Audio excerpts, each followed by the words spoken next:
The golden light of Rome bathes my face as I stand on the hotel balcony, tracing the silhouette of ancient ruins with my fingertips. I should feel joy. We're celebrating my mother-in-law's 70th birthday in one of the most beautiful cities on earth. Instead, a shadow has been growing inside me, darkening every moment of this trip. 5 years ago, I was Anna Morgan, Boston's premier event planner, the invisible hand behind every elite gathering worth attending. I built elite affairs from nothing but determination and sleepless nights, transforming myself from scholarship student to the woman who orchestrated magic for the city's upper echelon. That's how I met Sean Caldwell. Tall, impeccably dressed, with that easy smile that comes from generations of privilege. We locked eyes across a charity gala I had designed. "So you're the wizard behind all this," he said, gesturing to the transformed ballroom with genuine appreciation in his eyes. "My mother has been trying to find someone for her charity function next month. I think I just found her answer." I should have recognized it then. I was a solution to a problem, not a person who captured his heart. But when Sean pursued me with the relentless charm of old money, I fell hard. The warning signs were there from the beginning. His mother Eleanor's brittle smile that never reached her eyes. The way conversations stopped when I entered rooms. The condescending tone when she introduced me to her friends. "Anna has such a good eye for these things," as she would say, patting my hand. "It's almost like having a personal party planner in the family." Almost like family. Never actually family. Sean never defended me. "That's just how mother is," he'd shrug. "Don't take it personally." But it was personal. Every slight, every dismissal, they were carving away pieces of me until I wasn't sure who remained. When Eleanor announced her 70th birthday celebration would take place in Rome, I threw myself into creating the perfect week-long event. This would be my masterpiece, the moment they would finally see my value. Would you have been so desperate for their approval? So blind to what was happening right in front of you? It was during the planning that I discovered the first cracks in the Caldwell facade. Payments delayed, vendors calling about deposits. When I mentioned it to Sean, he brushed it off as international transfer complications. But the statements I glimpsed on his laptop told another story: investments gone bad, properties mortgaged, credit lines maxed. The Caldwell fortune was evaporating. Still, I pressed on, using my own company's credit line to secure deposits. I told myself it was temporary, that Sean would explain everything after the celebration. Then came the morning of our flight to Rome. Sean was in the shower when his phone lit up with a message. I had never checked his phone before, had always respected the boundaries of our marriage. But something, intuition, perhaps, made me look. The message preview from EVE was crystalline in its betrayal. "I can't wait to see you in Rome. Have you told her yet?" My fingers moved without thought, opening the thread with Vanessa Hughes, the woman his parents had always wanted him to marry. The college girlfriend who fit seamlessly into their world in ways I never could. The messages went back months. Plans made. A future discussed. And a baby, their baby, due in 4 months. I took screenshots, forwarded them to myself, deleted the evidence from his phone, and then packed my bags. I plastered on a smile and boarded that flight to Rome with my husband and the family that had never accepted me. My heart wasn't just breaking, it was calcifying, hardening into something I didn't recognize. The Rome trip unfolded like a carefully choreographed dance of exclusion. Family shopping trips I wasn't invited to. Whispered conversations that stopped when I approached. Dinner reservations mysteriously changed to accommodate old friends who happened to be in Rome. On the third morning, opportunity presented itself when Sean rushed off to meet his brother, leaving his briefcase unlocked. The documents inside confirmed my worst fears. draft separation papers prepared months earlier. A settlement offering pennies compared to what I deserved. And most damning, a script outlining how Sean would announce our mutual decision to divorce at his mother's birthday dinner. Eleanor's celebration wasn't just a birthday party. It was designed to be my funeral as a Caldwell. Instead of confronting him, I channeled my fury into methodical documentation. Each day, I made excuses to return to our suite alone, searching for more evidence. Bank statements showing massive withdrawals to offshore accounts. Email printouts discussing liquidation of assets before the situation becomes public. A handwritten note from Eleanor. Once this unpleasantness with Anna is behind us, Vanessa will be welcomed back properly. All while I continued overseeing birthday preparations with a professional mask firmly in place. The morning of Eleanor's birthday dawned bright and clear. I slipped out of bed without disturbing Sean, my mind already racing through the day's packed schedule, a morning gallery tour, lunch at a vineyard, then the evening's grand dinner. I was in the hotel's business center printing final confirmations when I overheard Eleanor's voice from the adjacent concierge desk. The dividing wall was thin, and her imperious tone carried clearly. There will be 12 seats, not 13, as she instructed someone over the phone. I don't care what the original reservation says. The seating chart I sent is final. A pause. No, that won't be a problem. The arrangement has been discussed with my son. His wife will not be staying for the dinner. A family matter, you understand. My blood turned to ice as the pieces clicked into place. The missing chair wasn't an oversight. It was the centerpiece of their plan, a public humiliation designed to make my exit appear to be my choice. I felt something inside me break and reform into something harder, colder, more resolute. I arrived at a Roma restaurant an hour early, as any good event planner would. The rooftop venue offered a breathtaking view of the Colosseum bathed in amber sunset. Every detail was perfect, hand-calligraphed place cards, Eleanor's favorite white peonies and roses, champagne chilling, and a 3-tiered birthday cake that was a masterpiece of Italian craftsmanship. Is everything to your satisfaction, Signora Caldwell? He asked Marco, the maître d'. Perfect, I replied, knowing it would be the last event I would plan for the Caldwells. Despite everything, my professional pride demanded nothing less than excellence. At the hotel, I slipped into my midnight blue Valentino gown, applying makeup with steady hands. 5 years of trying to fit into a world determined to reject me had taken its toll, but not in the way the Caldwells might have hoped. Instead of breaking me, they had hardened my resolve.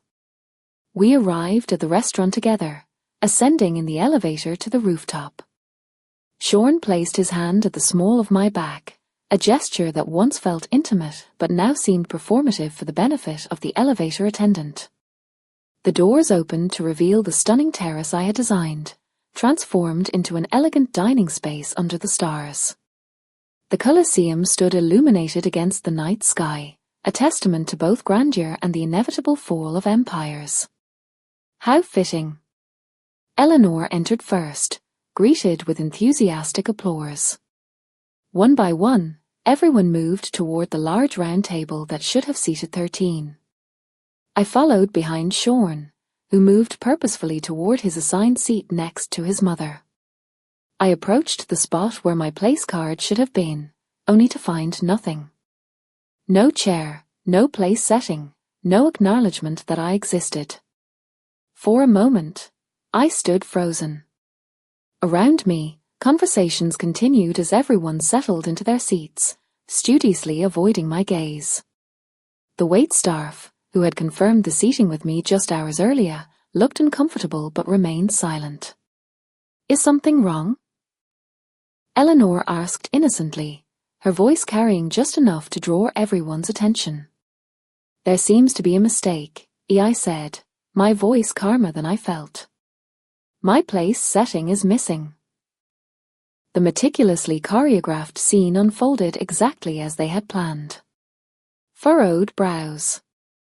Exchanged glances. Sean half rising from his chair in a performance of concern that never reached his eyes. "That's odd," Melissa said, examining the table. "Did someone count wrong?" Richard cleared his throat. Perhaps there was a miscommunication with the restaurant staff. Then came Sean's line, delivered with a practiced casualness that made my skin crawl. He chuckled, actually chuckled, and said, "Oops. Guess we miscounted." The family laughed. Not uproariously, that would be too obvious, but with the gentle amusement of people sharing an inside joke. In that moment, I saw it all with perfect clarity. The calculated humiliation. The public setting chosen to prevent a scene. The groundwork for stories they would tell later about poor Anna, who couldn't handle the pressure of Caldwell family life. I could have created a scene, demanded a chair, exposed their plan in front of the waitstaff, made the kind of public display that would live in family lore for generations. That's what they expected, what they had prepared for. Eleanor would comfort Sean over his unstable a wife, and the divorce narrative would write itself. Instead, I straightened my shoulders, lifted my chin, and delivered the line that would begin my reclamation of power. "Seems I'm not family." 4 words. Simple. Devastating in their truth. The smiles faltered. Sean's expression shifted from smugness to uncertainty. I had departed from their script. "I'll see myself out," I added, turning away with the dignity that had been my armor throughout my marriage. "Anna, don't be dramatic," as Sean called after me, another line from their playbook. "We can fix this." I didn't respond. I walked through the restaurant, nodding politely to the staff who had witnessed my humiliation. In the elevator, I finally allowed myself a deep breath. Then another. By the time I reached the street, my hands had stopped shaking. A small cafe across from the restaurant offered the perfect vantage point. I ordered an espresso and pulled out my phone. This was the moment I prepared for, the 30 minutes of freedom while the Caldwells congratulated themselves on their successful ejection of the unsuitable wife. First, I sent a prepared email to Marco with instructions that had been agreed upon as a surprise contingency, a common practice in high-level event planning. Attached was proof of my authority as the account holder and event coordinator, along with confirmation of immediate payment reversal. Next came the calls, to the vineyard scheduled for tomorrow's lunch, the private Vatican guide, the yacht captain for the Amalfi Coast excursion, the villa in Tuscany for the final weekend. One by one, I cancelled everything, transferring the deposits back to my business account. The weight of 5 years began lifting from my shoulders with each cancellation. 28 minutes after I had walked out of the restaurant, I finished my espresso and paid the bill. It was time for the final act. I entered a Roma restaurant through the service entrance and met Marco with my instructions.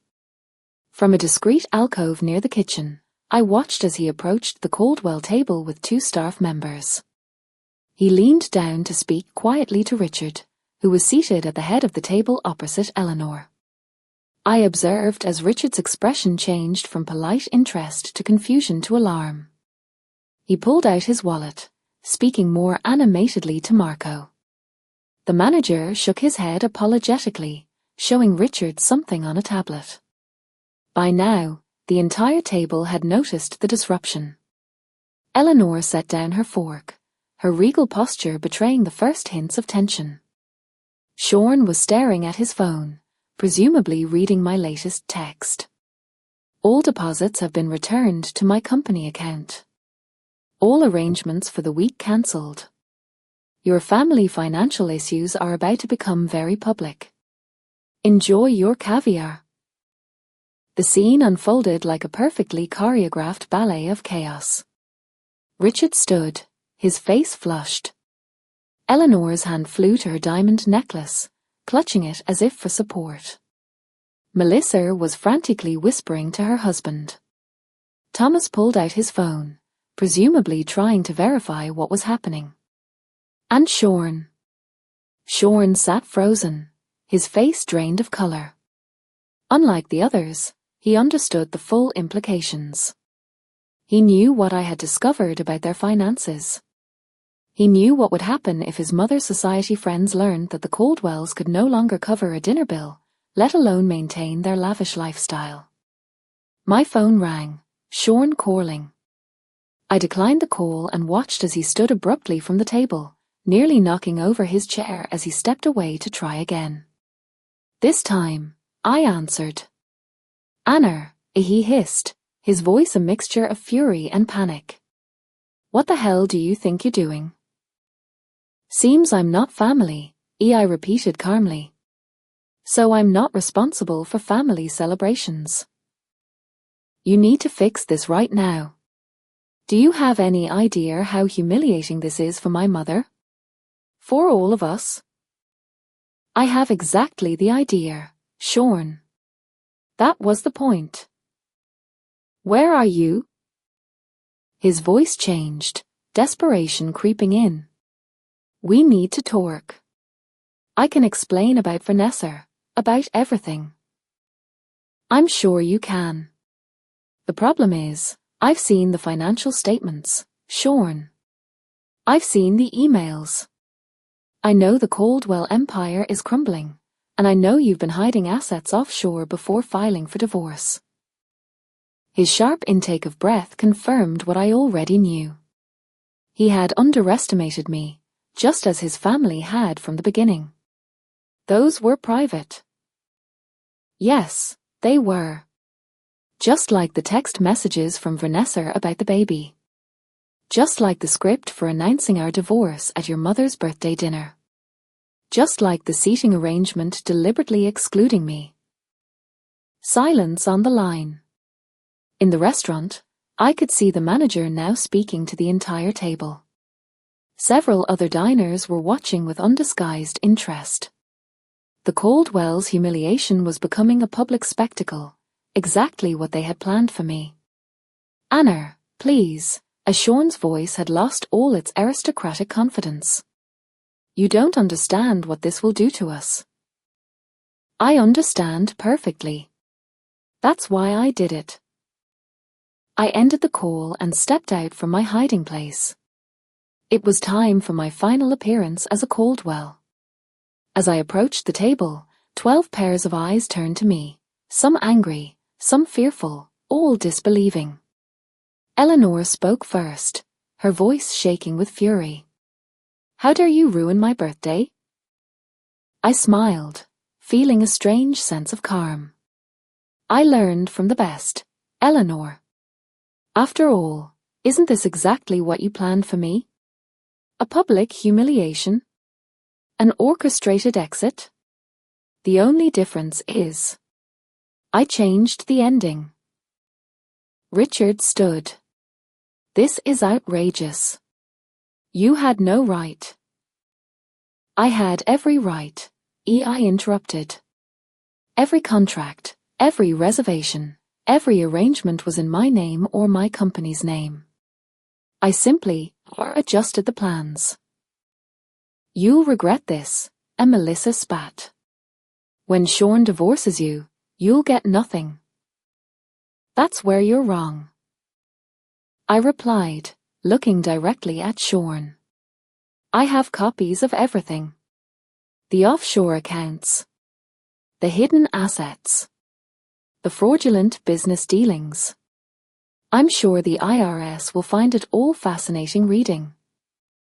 Their faces turned ghostly white as the implications sank in.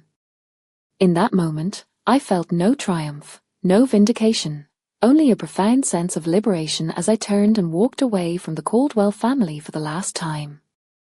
Have you ever realized that sometimes losing what you thought you wanted can lead you to what you truly need? I left Italy the next morning, upgrading myself to first class using points I'd accumulated planning the Caldwells' previous vacations. Behind me, I left a family in crisis, their carefully constructed facade crumbling in real time. Through the hotel concierge, I learned that the Caldwells had paid for their dinner with Eleanor's vintage Bulgari bracelet as collateral until a wire transfer could be arranged. By morning, word had spread through Rome's hospitality network that the illustrious American family was having payment difficulties. My phone flooded with messages, some threatening, others pleading. I read them during my layover in London, sipping Earl Grey tea in the British Airways lounge. From Richard, this is actionable. Our lawyers will be in touch. From Melissa, you've made the biggest mistake of your life. From Thomas, did you really think you could humiliate our family without consequences? Eleanor's message was the most revealing. I always knew you were common. This vindictive display only proves what I've said from the beginning. But it was the succession of messages from Sean that told the real story of a family in free fall. You have no idea what you've done. My father had a minor heart episode. Is that what you wanted? Then, the Prescotts and Whitmores saw everything. Do you know what this means for our standing? Later, the hotel is demanding payment for the entire week up front. They say all guarantees have been cancelled. And finally, please, Anna. I need to talk to you. It's about more than us now. I didn't respond. Instead, I forwarded the financial documents to my lawyer with instructions to hold them securely until needed. In that moment, flying over the Atlantic, I felt lighter than I had in years. The weight of trying to be someone I wasn't had finally lifted. When I arrived home to our Beacon Hill brownstone, I hired a moving company to pack only what was unquestionably mine: clothes, jewelry I'd purchased myself, my collection of first editions, and artwork acquired before our marriage. Everything else I left behind. I wanted nothing that could tie me to the Caldwell's web of deceit.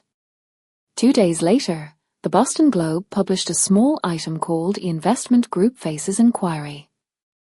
While it didn't make front-page news, it sent ripples through Boston's social circles. Sean appeared at my new apartment unannounced 1 week after I returned from Rome. He looked haggard, the polished veneer of privilege replaced by genuine desperation. "You need to come home," he said when I opened the door. "This has gone far enough. This isn't a negotiation tactic, Sean. This is divorce." He stepped inside without invitation, running his hands through his disheveled hair. "The SEC is looking into father's accounts. 2 board members have resigned. Mother had to cancel her charity gala because 3 major donors pulled out." "That sounds like a Caldwell family problem," I replied. "Not mine. It's your problem if I go down with the ship. We're still married. My debts are your debts." I allowed myself a small smile. "Not when I have proof that you deliberately excluded me from financial decisions and hid assets with the intent to defraud me in divorce proceedings. My lawyer assures me that's enough to protect me." His facade cracked completely then. Sean sank onto my couch, head in his hands. "I never wanted it to be like this." "What did you want, Sean? To marry me for my event planning skills? To use me to manage your social calendar while you reconnected with Vanessa? To discard me when I was no longer useful?" "It wasn't like that in the beginning," he said quietly. "I did love you. But not enough to stand up to your family. Not enough to be honest about your affair." I sat across from him, feeling strangely calm. "When is the baby due?" His head snapped up. "How did you?" "4 months, according to the texts I saw." "Congratulations." A heavy silence fell between us. Outside, rain began to tap against the windows of my new apartment, smaller than our brownstone, but mine alone, paid for with the proceeds from a business I'd built without Caldwell money or connections. "I'll give you whatever you want," as Sean finally said. "Just hand over those documents and sign an NDA. Name your price." That was the moment I realized the Caldwells still didn't understand me at all. After 5 years, they still saw me as someone who could be bought, someone motivated by the same material concerns that drove their existence. "I don't want your money, Sean. I want my freedom. I want the truth acknowledged." I stood up, indicating our conversation was ending.